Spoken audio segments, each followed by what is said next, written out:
Hello everyone! Samahan niyo ako at i-unbox natin ang ating Shopee order. Ito po yung order ng ating customer gamit ang ating S-Pay Later or Buy Now Pay Later. So 1 month to pay po ito.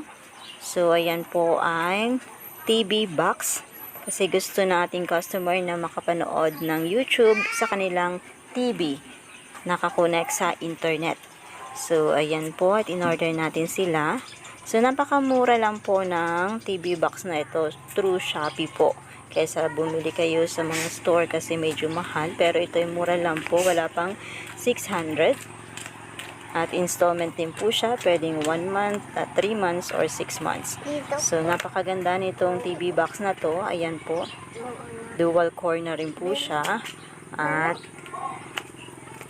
so, ayan po. Kompleto naman po ang kanyang accessory. So, nandyan po ang box mismo. Meron siyang charger or ng saksak.